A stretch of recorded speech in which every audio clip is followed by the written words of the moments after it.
Assalamualaikum warahmatullahi wabarakatuh. Nah, anak-anak sekalian, jadi pada hari ini di sini Ibu akan sedikit menjelaskan tentang hakikat ancaman terhadap negara. Nah, jadi di sini kita akan membahas tentang hakikat ancaman terhadap negara. Yang pertama itu ada pengertian dari ancaman terhadap negara. Yang kedua ada jenis-jenis ancaman. Dan yang ketiga itu ada hakikat ancaman terhadap negara. Nah, yang pertama kita akan membahas tentang pengertian dari ancaman negara.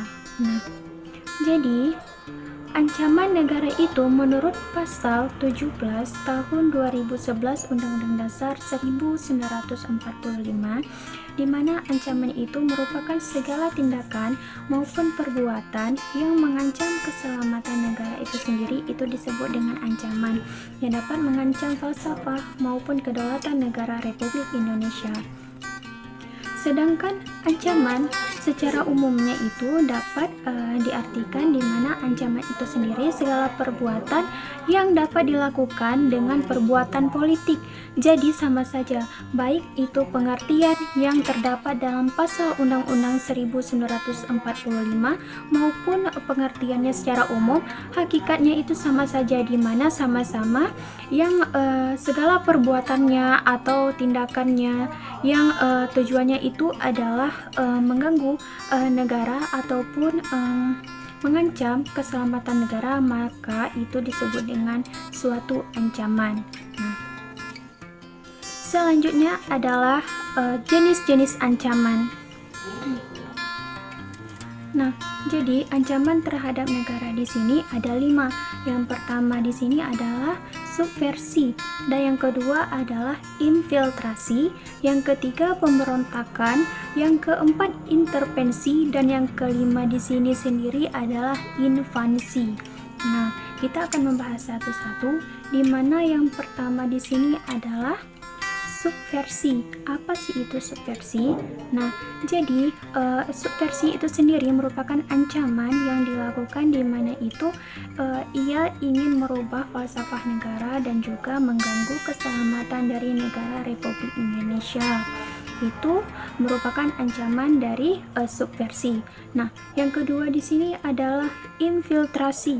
Infiltrasi sendiri merupakan ancaman yang dilakukan oleh negara lain, di mana dilakukan dengan melakukan penyusupan baik itu perorangan maupun berkelompok terhadap negara kita, di mana ia melakukan penyusupan kepada negara kita untuk dapat melepaskan negara kita dan mengambil alih, ataupun ingin mereka itu ingin melemahkan negara kita, di mana di saat negara kita itu sedang lemah-lemahnya. Itu merupakan infiltrasi. Nah, yang ketiga itu adalah pemberontakan, di mana pemberontakan di sini itu dapat diartikan di mana ada warga negara yang tidak puas akan pemerintahan yang dilakukan oleh pemimpin negara, dan ia ingin memisahkan diri dari negara tersebut dengan melakukan pemberontakan bersenjata. Itu dimaksud dengan pemberontakan. Itu yang ketiga. Dan yang keempat di sini ada intervensi. Nah, intervensi sendiri di sini adalah di mana pemberontakan yang dilakukan itu dengan cara negara lain ikut campur terhadap urusan negara kita, di mana dalam situasi untuk memudahkan mereka itu menggulingkan pemerintah negara kita sendiri. Nah, dan yang terakhir, yang kelima adalah invasi. Apa sih itu invasi? Nah, invasi itu sendiri merupakan kegiatan yang dilakukan ataupun suatu ancaman yang dibuat dengan penyerangan ataupun serangan bersenjata terhadap wilayah negara kita. Jadi dilakukan dengan serangan bersenjata untuk menguasai wilayah kita sendiri, seperti itu.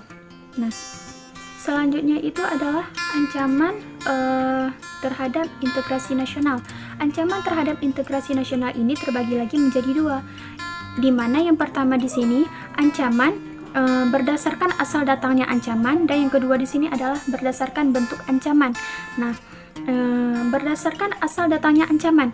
Berdasarkan asal datangnya ancaman di sini terbagi lagi menjadi dua. Apa saja itu? Nah, yang pertama di sini ancaman yang datangnya dari dalam negeri dan ancaman yang datang dari luar negeri. Yang datang dari dalam negeri sendiri di sini contohnya itu seperti disintegrasi di mana perpecahan yang terjadi di dalam bangsa. Nah, sedangkan yang di dalam negeri di sini adalah invasi, di mana serangan yang dilakukan oleh luar negeri terhadap negara kita dengan kegiatan bersenjata. Jadi, serangan bersenjata yang dilakukan oleh luar negeri kepada negara kita itu dimaksud dengan invasi, yang merupakan salah satu contoh dari bentuk ancaman yang datang dari luar negeri. Nah, selanjutnya adalah berdasarkan bentuk datangnya ancaman. Berdasarkan bentuk ancaman di sini juga terbagi menjadi dua. Yang pertama adalah ancaman militer dan yang kedua adalah ancaman non-militer. Ancaman militer itu adalah yang pertama dan yang kedua adalah ancaman non-militer. Nah, ancaman militer itu sendiri adalah apa?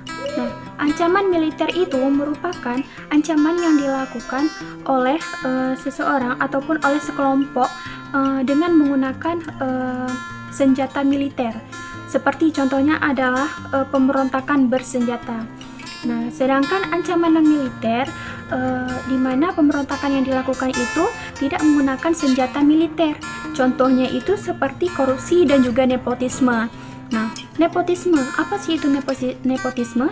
Nah, nepotisme itu sendiri merupakan ancaman di mana yang terjadi dalam negeri, seperti misalkan jika seseorang ingin naik jabatan.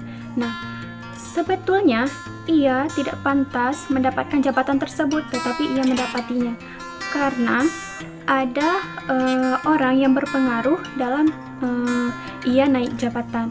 Walaupun ia tidak pantas terhadap jabatan tersebut bukan karena kemampuannya.